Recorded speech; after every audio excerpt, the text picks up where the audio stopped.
Welcome to our YouTube channel law wallet.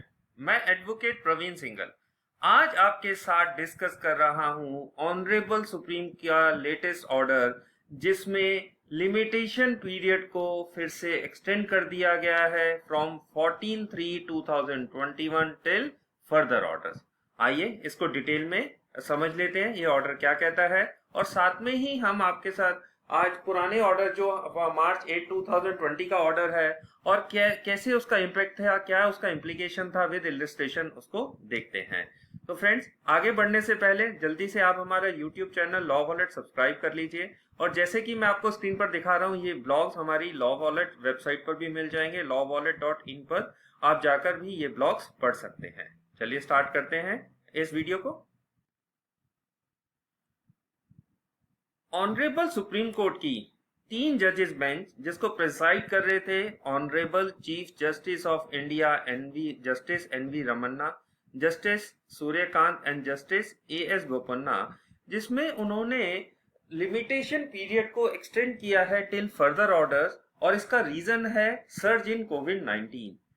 उसमें इस order में ऑनरेबल सुप्रीम कोर्ट ने लिखा है कि जैसे कि हम विटनेस कर रहे हैं सेकेंड वेव ऑफ कोविड-19, और ये एक अलार्मिंग सिचुएशन है, और जो लिटिगेंट्स हैं वो एक हार्डशिप फील कर रहे हैं, फेस कर रहे हैं। अब केस करना, फाइल करना इस सिचुएशन में टफ है, और क्योंकि कोर्ट्स मोस्ट अर्जेंट मैटर्स अभी टेकअप कर रही हैं, इन सबको व्यू में रखते हुए, इन्हीं के सबको ध्यान में रखते हुए अब जो लिमिटेशन पीरियड है जो रिलैक्स किया गया था, अब उसको एक्सटेंड कर दिया गया है टिल फर्दर ऑर्डर्स। फ्रेंड्स, आगे बढ़ने से पहले हम प्रीवियस ऑर्डर्स की बात कर लेते हैं।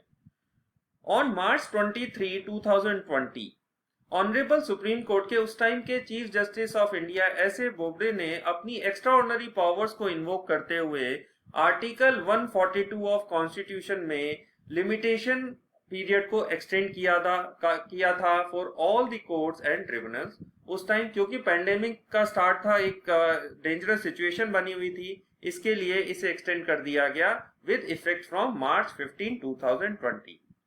अब धीरे धीरे सिचुएशन कंट्रोल में आने लगी, तो मार्च 8 2021 को ऑनरेबल सुप्रीम कोर्ट ने इस लिमिटेशन पीरियड को एंड कर दिया विद फ्यू डायरेक्शंस। उन्होंने क्या डायरेक्शन दी कि अगर लिमिटेशन पीरियड आपका मार्च 15 2020 और मार्च 14 2020 के बीच में अगर आपका कॉज ऑफ एक्शन अराइज हो रहा है, तो इस पीरियड को एक्सक्लूड कर दिया जाएगा।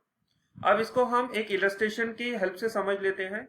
सपोज आपका एक केस है जिसका कॉज ऑफ एक्शन अराइज हो रहा है मार्च 10 2020 को, और लिमिटेशन पीरियड 3 साल का है। तो ऐसे केस में आप लिमिटेशन पीरियड कैसे कैलकुलेट करेंगे? देखो, हमारा जो एक्सटेंशन था वो कब से स्टार्ट था? मार्च 15 2020 से। मार्च 14 2020 तक लिमिटेशन पीरियड का एक्सटेंशन नहीं हुआ, तो मार्च 10 2020 से लेके मार्च 14 2020 तक के डेज काउंट होंगे। तो ये कितने डेज हुए? 4 डेज। और आपका जो लिमिटेशन पीरियड है वो 3 साल का है। 3 साल का मतलब 1095 डेज।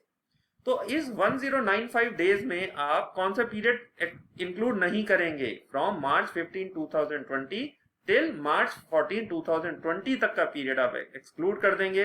तो मतलब 4 दिन तो ये हो गए, और 1091 डेज जो रिमेनिंग डेज बचे वो स्टार्ट कब से होंगे? मार्च 15 2021 ऑनवर्ड। तो आप यहां से 1091 डेज कैलकुलेट कर लीजिए, और इसके बीच में आपने अपना केस फाइल कर लेना। केस है, अपील है, जो भी आपने फाइल कर देना है। अब कोर्ट की नेक्स्ट डायरेक्शन देख लेते हैं। इसमें कोर्ट ने कहा कि अगर आपका लिमिटेशन पीरियड एक्सपायर हो रहा है in between March 15 2020 till March 14 2021, तो आपको 90 डेज मिलेंगे फ्रॉम मार्च 15 2021 तक, और इस 90 डेज के अंदर अंदर आपने अपना जो भी केस है फाइल कर देना है। अब इसको एक इलस्ट्रेशन से देख लेते हैं। सपोज एक चेक है वो डिसऑनर हुआ मार्च 10 2020 को। अब आपको मींस जो चेक डिसऑनर होता है इसमें 30 डेज का टाइम मिलता है लीगल नोटिस भेजने का। अब यहाँ पर चेक डिसऑनर हुआ मार्च 10 तक का, लेकिन मार्च 15 से क्या हुआ? Limitation period start means extend हो गया। तो आपने क्या करना है कि ये मार्च 10 का जो पीरियड है इसका 30 डेज खत्म हो रहे हैं अप्रैल 9 2020 को, मींस इस लिमिटेशन पीरियड को जो एक्सटेंड हुआ था उसके बीच में एक्सपायर हो रहा है। तो आपको 90 डेज मिलेंगे, कब से? मार्च 15 2021 से 90 डेज के अंदर अंदर आपको केस फाइल करना है। लेकिन क्योंकि अब आज का एक ऑर्डर आ गया है, अप्रैल 27 2021 को एक ऑर्डर आया है ऑनरेबल सुप्रीम कोर्ट का, जिसमें इस पीरियड को फर्दर एक्सटेंड कर दिया गया है टिल फर्दर ऑर्डर्स। मींस अगर वो चेक मार्च 10 2020 तक को भी डिसऑनर हुआ था तो अभी आपके पास टाइम है till further order supreme court के, आप अभी उसके खिलाफ जो जिसका चेक था उसके अगेंस्ट केस फाइल कर सकते हैं, अभी लीगल नोटिस भेज सकते हैं। तो फ्रेंड्स आगे बढ़ते हैं, अब जो प्रेजेंट ऑर्डर है, आज का ऑर्डर है, उसको देख लेते हैं। एक्चुअली आज के ऑर्डर में जो supreme court advocates on record association है, उसने एक एप्लीकेशन फाइल की थी। उस एप्लीकेशन पर सियो मोटो कॉग्नाइजेंस लेते हुए ऑनरेबल सुप्रीम कोर्ट ने इस केस को टेकअप किया, जिसमें इनिशियली सुप्रीम कोर्ट 15 जुलाई 2021 तक इसे एक्सटेंड करना चाहता था, लेकिन अटॉर्नी जनरल ऑफ इंडिया के वेणुगोपाल की रिक्वेस्ट पर इसको टिल फर्दर ऑर्डर एक्सटेंड कर दिया गया है। मींस अब ये जो लिमिटेशन पीरियड है इसे एक्सटेंडेड माना जाएगा। कब तक माना जाएगा? जब तक कि सुप्रीम कोर्ट इसको एंड नहीं करता है, इसको वापस नहीं लेता है। तो फ्रेंड्स आज के लिए इतना ही। तो ये जो मैं ब्लॉग आपको दिखा रहा हूँ हमारी वेबसाइट से दिखा रहा हूँ, इस तरह के ब्लॉग्स आप हमारे वेबसाइट पर देख सकते हैं। हमारी लॉ वॉलेट मैगजीन को आप सब्सक्राइब कर सकते हैं, और जो हमारा यूट्यूब चैनल है लॉ वॉलेट, इसे जल्दी से सब्सक्राइब कर लीजिए। इसमें हम बहुत लेटेस्ट अपडेट्स और आपको रिलेवेंट लॉ से रिलेटेड इंफॉर्मेशन देते रहते हैं। आज के लिए इतना ही। Thank you.